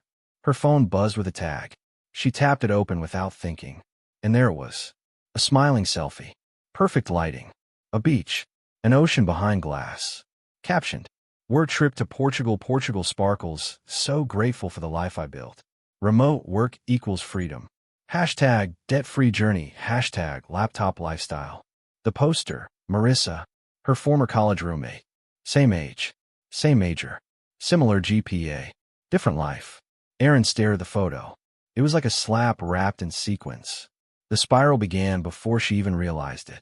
First, she zoomed in. Was that a Louis Vuitton purse? Then, she opened Marissa's profile. Scrolled. Photo after photo, beaches, brunches, Bali. Captions like, "Just say yes, and the universe will catch you." And then, her TEDx link. Erin clicked it. How I manifested a life I don't need a vacation from. She barely made it past the first 2 minutes.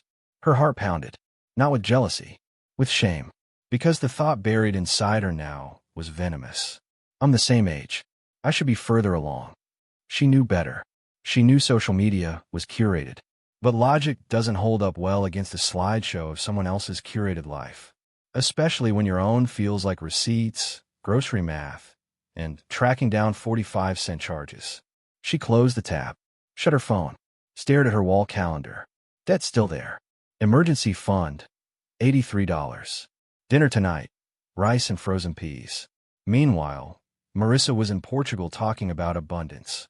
Erin stood, paced, then grabbed her notebook and wrote, comparison log, emergency entry, 9:14 a.m. Felt triggered by Marissa's post. Compare my journey to hers. Felt like a failure. Wanted to throw out the budget and apply for a credit card. Wanted to disappear. Then she stopped, took a breath, and flipped to her wins page. Started reading them out loud. Negotiated settlement. Open secured card. Emergency fund at $83. Logged first mistake instead of hiding it. Wrote boundaries. Tracked all meals for 3 weeks. Call mom. Told the truth. Built the calendar of courage. Her voice shook, but she kept going. Because this was the voice she needed to hear. Her own. Not someone else's on a stage with flawless skin and vague affirmations. Later that day, she called Maya, her oldest friend, the one who once shared a bedroom wall in the dorms, and now shared Erin's hunger for truth over polish. Tell me if I'm being dramatic, Erin said, after laying out the entire Portugal Post saga. Maya was silent for a beat. Then, you're not being dramatic. You're being human. Erin exhaled. Maya continued. Marissa's stuff looks beautiful, but you have no idea what her real life is like. She could be in debt. She could be lonely. Or it could be real. But that doesn't change your story. Your story is gorgeous and gritty and full of agency. Erin blinked. Agency. You're the main character, girl. You're not being rescued. You're rebuilding. Erin let the words settle, then asked quietly, why does it still feel like I'm losing? Maya didn't flinch. Because social media is built to make you feel like that. It's an illusion machine. It doesn't reward healing. It rewards optics. Then she added, almost gently, and healing isn't photogenic. That night, Erin sat down with her journal, created a new page. Title, What Real Wealth Looks Like to Me. She wrote, being able to pause. Saying no to a client who drains me. Grocery shopping without mental math. Choosing rest without guilt. Paying rent without flinching. Having $500 in the bank, just in case. Laughing with my mom without needing to ask for money. Waking up without dread. Taking a full breath in my own home. Telling the truth. Sleeping through the night. She added, this isn't flashy, but it's free. Then, at the bottom of the page, no more measuring my worth against someone else's performance. Because Erin finally understood something essential. Her financial healing was not a performance. It was real, unfiltered, and sacred. 2 days later, she logged into Instagram, not to compare, but to post. She uploaded a photo of her wall calendar, the one covered in colorful sticky notes, handwritten reminders, and a binder in the corner. Captioned, this is what my debt-free journey looks like. It's not a passport or a podcast mic. It's structure, sweat, and spreadsheets. It's doing it without aesthetics, and doing it anyway. Hashtag budgeting with boundaries. Hashtag healing not hustling. Hashtag dollar by dollar. She didn't care about likes. She just wanted to be seen, as she really was. Not a story of overnight success, but a story of sustained courage. The email subject line read, you've been paid $500. At first, Erin assumed it was spam. Some phishing attempt. Another fake offer. Her guard went up, but then she clicked, and her heart skipped. It was from a client she hadn't heard from in weeks. The freelance blog job she'd written off as ghosted. The payment had been processed late, unexpectedly. $500. Real. Cleared. In her account. She stared at the screen, frozen. Not from joy. From pressure. Because now, she had to decide. What do I do with this? She opened her budget. Then her debt tracker. Then her emergency fund log. Everything suddenly felt loud. Because this wasn't just money. It was opportunity. And with opportunity came fear. Old fear. The fear that had shaped every bad decision she'd ever made about money. The fear of getting it wrong. She sat on the floor and took a deep breath, grabbed her yellow notebook, and opened a fresh page. Titled it, The $500 Decision. Then she drew a line down the middle. Left side, Option 1, Pay off debt. Right side, Option 2, Emergency fund. She began to fill them in. Option 1, Pay off debt. I could knock out one of my smaller collections now. It would feel like a win. A real, loud one. Could boost my credit. Could reduce stress from one more collector. Makes my debt-free timeline faster. Looks good on my budget tracker. But underneath that, she wrote, leaves me vulnerable again. One emergency, car trouble, medical bill, late client, and I'm back at zero. I've been here before. I know what happens when I have no cushion. Option 2, emergency fund. I could put the whole $500 away and not touch it. That would give me a full month of rent buffer. I'd finally have breathing room. Could sleep at night. Could say no to a bad gig without financial panic. Would reduce my shame around asking for help. Then, she added, doesn't feel like progress, but is. She looked at both sides for a long time. One promised relief. The other promised security. The old Erin, the one who chased urgency, who wanted proof of her recovery, would have picked debt. Made the big payment. Posted the receipt online. Look what I just paid off. But this Erin, she was done making loud choices to quiet fear. She wanted quiet choices that built freedom. So she wrote it clearly. Decision, fund emergency savings. Full $500. Non-negotiable. And under it, I don't want to be debt-free if I'm still financially fragile. I want resilience, not a receipt. That night, she transferred the $500 into a separate savings account. Not the one connected to her debit card. A new one, labeled Oxygen. Because that's what this was. A breath. A pause. Room to think. She didn't celebrate with takeout. Didn't post about it. She just exhaled. Deeply. Because now, if the power bill ran high, if a payment came late, if her phone cracked or her glasses broke, she didn't have to panic. She had protection. She had options. She had a future. The next morning, Erin made a list. Things I can do with $0 in the emergency fund. Worry. Borrow. Panic. Avoid. Things I can do with $500 in the emergency fund. Sleep. Think. Choose. Say no. Say wait. Say I'm okay. Then she added a line. I didn't pay off a debt today. I paid off a future crisis. And she smiled. Because no debt collector had ever offered her that kind of freedom. Later that week, she walked to the grocery store. No list this time. Just enough margin to buy what she needed. She stood in the aisle, comparing almond butter prices, when her phone buzzed. Another email. This one from the collection agency she'd negotiated with last month. Subject line. Reminder. Our offer expires soon. They were giving her a second chance to settle the $760 account for $400. She opened the email. Read it carefully. Then looked at her oxygen fund. She had the money. But she didn't flinch. She didn't make the payment. Instead, she wrote them a new email. Thank you for your offer. At this time, I am prioritizing savings for personal stability. I will revisit this debt in 60 days. Please confirm whether your offer will remain open through July. She hit send. No guilt. No rush. No shame. Because this was her timeline now. Her budget. Her boundaries. Her breath. It was a Tuesday. A quiet one. No deadlines. No payment due. No crisis brewing. Just a normal, gray sky morning with tea, oatmeal, and a moment of stillness. Erin didn't plan to check her credit score. It wasn't even on her to-do list. In fact, she'd been deliberately avoiding it for weeks. Not out of fear, but out of discipline. Because she'd learned the hard way.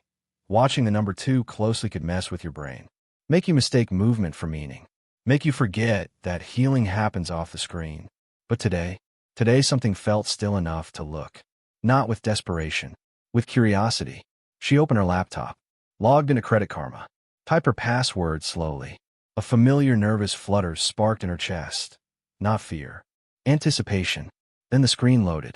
2 numbers appeared. She blinked. Then stared. Then smiled. Experian. 567. TransUnion. 572. They weren't high. They weren't perfect. But they were real. Up from the low 480s. Nearly 90 points higher than when she started. Erin leaned back in her chair. Let the moment land. This wasn't a victory march. This was quiet confirmation. That every budget, every hard conversation, every email she almost didn't send, every night she made rice instead of takeout, every time she wrote instead of buying, every no she gave herself, it had added up. To trust, to change, to this. She looked at the breakdown. No new missed payments. Increased age of accounts. New secured card in good standing. Reduced credit utilization. Settled collection mark, closed, paid. She clicked on her score history graph. Saw the gentle upward slope. Like a mountain she hadn't even realized she was climbing. She wasn't at the summit, but she was out of the mud. And for a moment, Erin felt something unfamiliar. Pride. Not the kind built for social media. The kind built for survival. Because she remembered the girl who wouldn't even open her mail. The girl who deleted voicemails before they finished playing. The girl who thought credit scores were a moral failing and debt was a scarlet letter. She remembered her, and she honored her, because she was the one who showed up anyway. Scared, shaky, but willing. Erin opened her notebook, flipped to a page she'd titled months ago, but never filled in. Milestones, when they happened. Today, she wrote. May 7th, credit score reached 572. I did this without borrowing money. I did this while scared. I did this while honest. I did this without shame. I did this slowly. I did this while healing. Let that be enough. Then, at the bottom, she wrote in big, blocky letters. Progress is not a performance. She closed the browser, turned off the Wi-Fi, and walked outside. It had started to rain. Not a downpour, just a soft drizzle. She didn't grab an umbrella. She let it land on her skin. Because for the first time in a long time, she felt clean. Not of debt, of self-doubt. And there's a different kind of freedom in that. That night, she made a different kind of list. Not goals, not tasks, just a short, quiet inventory of who she was becoming. Who I am now. I pause before I spend. I read my statements. I open my mail. I ask questions. I take breaks. I say no without panic. I celebrate without spending. I live in the open. I forget my past. I track. I trust. I try again. Then she lit a candle, cooked lentils and garlic rice, played a playlist called Gentle Winds, and sat at her table. Not in guilt, not in grind, but in growth. Because her credit score had risen. But more importantly, so had her self-respect. And in the economy of healing, that was the real wealth. There was nothing due that day. No collectors calling. No payments pending. No emails demanding rewrites. No panic rising beneath the surface like boiling water under a tight lid. Just space. Erin sat by the window, cup of tea in hand, and listened. To silence. Not the kind that screams with absence. The kind that just is. And it unnerved her. Because for the first time in what felt like years, her life wasn't on fire. And she didn't quite know what to do with that. She kept looking at her wall calendar, half expecting to discover something she'd missed. An unpaid bill, a neglected subscription, a forgotten invoice. But every square was accounted for. Rent was paid. Internet, too. Groceries planned through Friday. Emergency fund untouched, sitting at $500. Secured credit card, auto-paid. No new debt. No new fear. Everything was handled. And yet, she couldn't shake the twitch. That nervous tick of a mind raised on chaos. The belief that peace is suspicious. That if something isn't wrong, something must be about to be. She cleaned the kitchen. Not because it was dirty, but because stillness made her skin crawl. She opened the budget, again. Adjusted numbers that didn't need adjusting. Refreshed her credit score 3 times in 1 hour. It was still 572. It hadn't changed. It didn't need to. But she couldn't stop checking. Because panic had once been her operating system. And now that it was gone, she didn't know how to run without it. Later that day, she called Maya. Is it weird that I feel weird when things are okay? She asked. Maya didn't laugh. She just listened. Not weird, she said. Normal. Really? Of course. When you live in survival mode for long enough, your body gets addicted to the adrenaline. It thinks calm is danger. Erin chewed her thumbnail. I thought I wanted peace, she admitted. Now I have it. And I'm pacing the apartment like something's going to explode. Maya paused, then said, You're not restless. You're detoxing. That word landed hard. Detoxing. Not from substances, but from struggle. From scarcity. From the belief that peace must be earned through exhaustion. It reminded her of something she'd once read. When all you've known is urgency, relaxation feels like negligence. That was it. That was the ache. She had grown used to proving her worth through hustle. And now, without the noise, she had to face herself, without the metrics, without the crisis, without the drama. That night, Erin journaled under a new heading. What I fear when life gets quiet. She wrote, that I'll lose momentum, that I'll miss something, that the debt will come back, that I'll get soft, that I'll stop trying, that I won't be valuable without a fight, that if I'm not chasing something, I'm nothing. She stared at the page. The list stung, but it was honest. And honesty, she reminded herself, was the new currency. The next morning, she tried something different. Instead of defaulting to tasks, she created what she called her anti-urgency ritual. It was simple. She sat in silence for 10 minutes. No phone, no budget, no plans. She breathed, counted the inhale, felt the weight of her own body in the chair. Then, when the timer beeped, she asked herself just one question. What needs my energy today? Now it felt urgent. Now it felt loud. But what truly needed her? That day the answer was, make soup. So she did. Carrot, lentil, onion, garlic. She chopped slowly, stirred slowly, listened to an old record on repeat, and didn't multitask, didn't optimize, didn't turn into content, just made soup. And that was enough. In the weeks that followed, she made peace with the stillness. She started tracking her time, not to wring more productivity from it, but to witness her own rhythms. She discovered she liked walking after 3 p.m., that she worked best in 90-minute blocks, that she needed full days without screens. That quiet wasn't emptiness. It was integration, the space where lessons settle into the bones, where discipline becomes habit, where survival finally becomes life. One night, she found herself sitting on the floor, eating soup, candles lit, no sound but her breath. And she whispered something she hadn't said since the day her debt collapsed around her. I'm safe. And this time, she believed it. She still had debt, still had work to do, but it wasn't chasing her anymore. It was just part of the picture, not the whole frame, not the whole identity, just another task on a life now driven by choice. There was no cap and gown, no tassel to flip, no handshake, no music. But Erin knew something had ended, and something new had begun. It wasn't a moment anyone else would notice. There was no announcement, no party, not even a text. But on that quiet Thursday morning, seated at the same kitchen table where she'd once cried over overdraft fees, Erin graduated. Not from college, not from debt, from survival. It started with a binder, the old yellow one, labeled recovery, tabs dog-eared, pages smudged, sticky notes curling at the edges. She hadn't opened it in over a week, not because she'd forgotten, because she hadn't needed to. And that absence, that lack of urgency, felt important. It felt final. She flipped it open. Every section told a story. Budgets, debt tracker, emotional logs, scripts, letters. Every single one a breadcrumb along the trail she'd walked back to herself. But as she skimmed through them now, she didn't feel the pull to tweak or obsess. She felt something else. Distance. Like looking at a version of herself she could now love, but didn't need to be anymore. Later that afternoon, she pulled out the secured credit card she'd been using religiously for 5 months.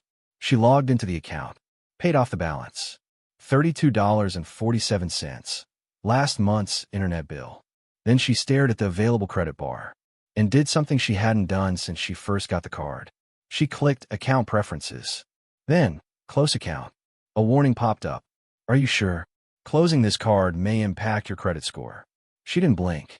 She clicked Confirm. It wasn't a reckless choice. She had her reasons.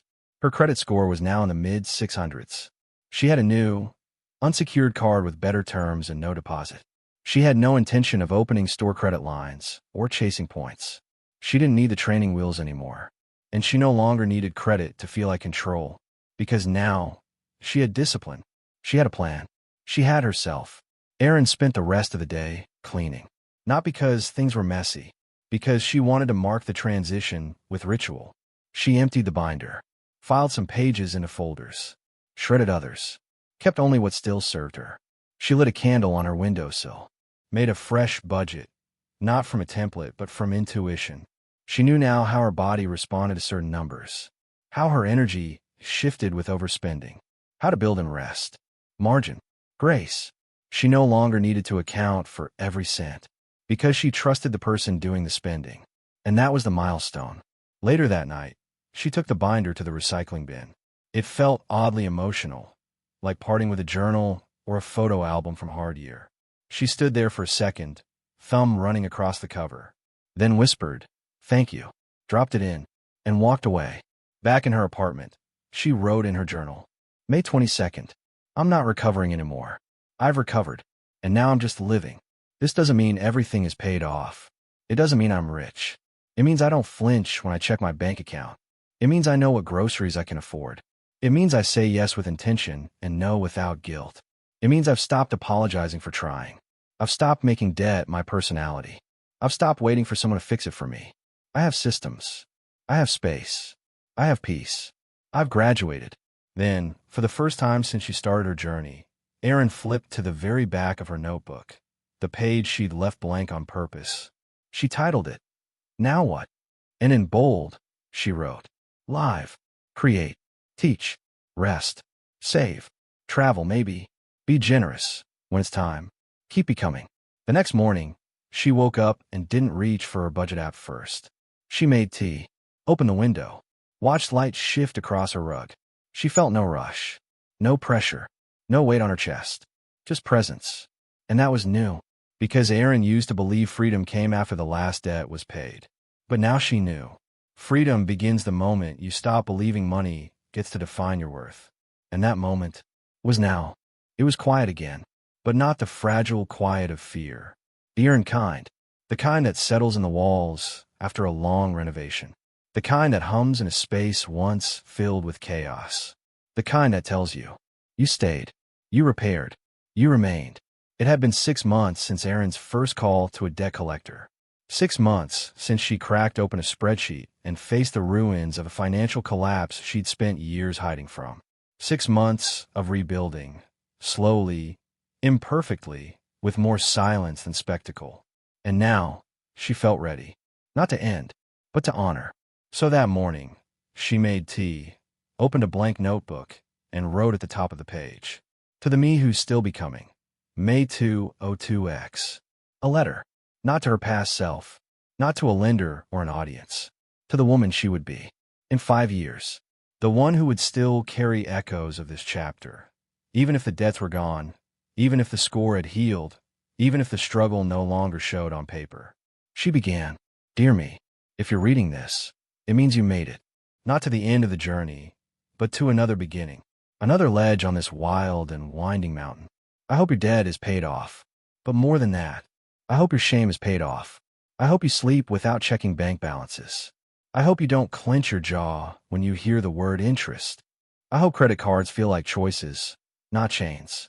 I hope money is quiet now, that it flows with your life, not against it.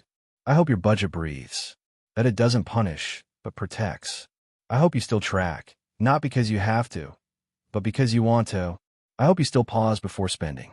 And I hope that pause feels like power, not scarcity. I hope you've forgiven yourself for the years you disappeared, for the accounts you ignored, for the unopened envelopes, for the survival mode decisions. I hope you still write things down. I hope your wins are on paper somewhere. Because, girl, you earned every single one. I hope you remember what rock bottom sounded like. Not because you need to fear it, but because it made you soft in the right places. You didn't escape the system. You outlived it. Not with a miracle. With a binder, a budget, a borrowed Wi-Fi signal, and raw honesty. And if, by chance, things are hard again, if another curveball has hit, another emergency fund drained, another crisis looming, then let me remind you, you already know how to begin. You've done this before. You are not new to rebuilding. You don't need a perfect plan. You just need a kind one. So if you've forgotten how to be gentle, start there. If you've forgotten what matters, start small. A notebook, a pot of soup, a list of what you do have. Start where your feet are. It worked once. It will work again. And no matter what numbers in your account, or what the credit report says, or what your job title is, you are not defined by dollars. You are defined by what you do when they run out. And you, my dear, you began. That is always enough. She put the pen down, Her hand trembled slightly. It wasn't grief. It was release. Because that letter had carried everything she hadn't known how to say in the early days. The things she needed to hear when the lights felt dim and the shame screamed louder than sense. And now it was written. Not for closure, but for continuity.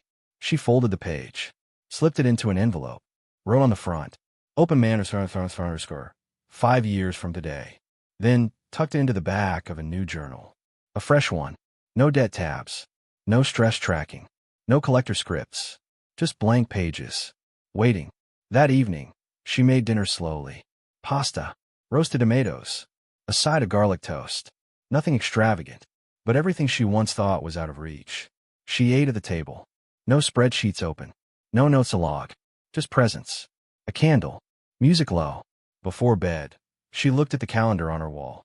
June was almost here. A new month. No headline. No drama. Just clean boxes. And space. The kind that says, you don't have to live in survival to prove you're worthy of peace. She turned out the light. Lay down. Felt the weight of the blanket pulled gently across her shoulders. And thought, just before sleep, I answered the call I once ignored. And that changed everything. If you've ever been afraid to answer the phone, if you've ever ignored a bill, unopened an envelope, or felt like your money mistakes defined you, let Erin's story remind you. You are not alone, and you are not broken. You're just beginning. If this story resonated with you, even in a small, aching way, hit that subscribe button. We tell stories here. Real ones. Quiet ones. Dollar by dollar. Step by step.